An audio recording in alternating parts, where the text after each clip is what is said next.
আসসালামু আলাইকুম প্রিয় বন্ধুগণ, আপনারা নিশ্চয়ই জানেন যে সম্প্রতি মার্কিন যুক্তরাষ্ট্র, ইরান ও ইসরায়েল এক সংঘর্ষে জড়িয়ে পড়েছিল এবং সেই যুদ্ধে কাতারের মার্কিন বিমান ঘাঁটিতে ইরানি হামলায় পূর্ব ঘোষণা থেকে বেশি ক্ষতি হয়েছে।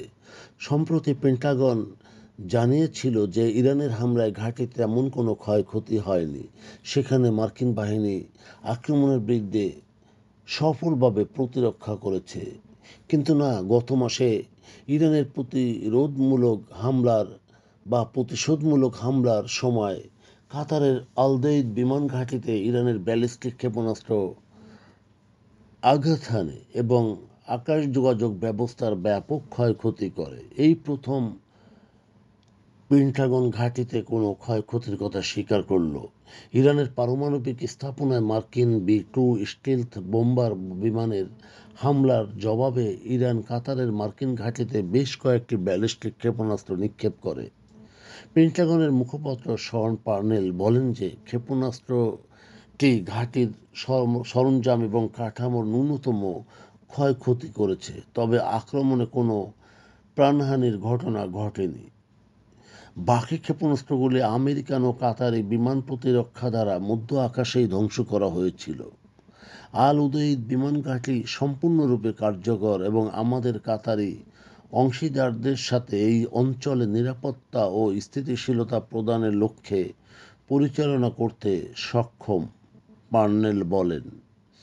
ইরানের আক্রমণের আগে এবং পরে ঘাঁটির ছবিগুলি পর্যালোচনা করে দেখা যায় যে স্থাপনার মাঝখানে এন্টেনা ঘেরা গম্বুজ ধ্বংস হয়ে গেছে। সেখানে কাঠামোটি একসময় দাঁড়িয়ে ছিল। সেখানে কালো পোড়া দাগ রয়েছে।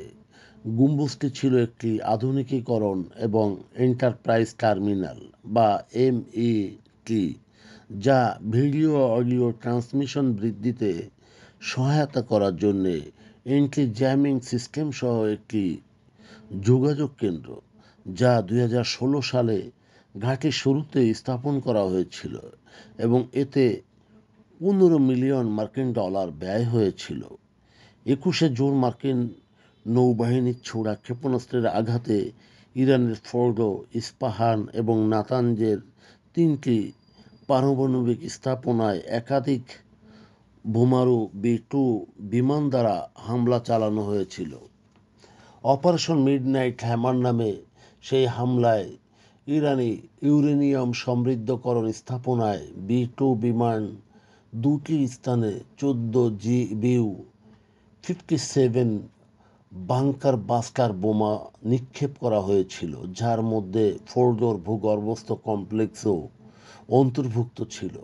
দুদিন পরে কাতারের আল উদৈদের লক্ষ্য করে ইরান প্রতিশোধমূলক আক্রমণ শুরু করে, যা আমেরিকান ও কাতারি প্যাট্রিয়ট ক্ষেপণাস্ত্র দ্বারা প্রতিরোধ করা হয়েছিল। 3টি পারমাণবিক স্থাপনা নিশ্চিহ্ন হওয়ার দাবি থেকে মার্কিন বাহিনী সম্প্রতি সরে এসেছে, যদিও অভিযানকে সফল বলে অভিহিত করেছে। তবে অপারেশন মিডনাইট হামার ইরানের কর্মসূচিকে 1 থেকে 2 বছর অবনমিত করেছে। প্রতিরক্ষা হুমকি হ্রাস সংস্থা এই সপ্তাহে বলেছে যে বোমা হামলার প্রভাব থেকে সম্পূর্ণ যুদ্ধের ক্ষয়ক্ষতির মূল্যায়নের জন্য তারা অপেক্ষা করছে।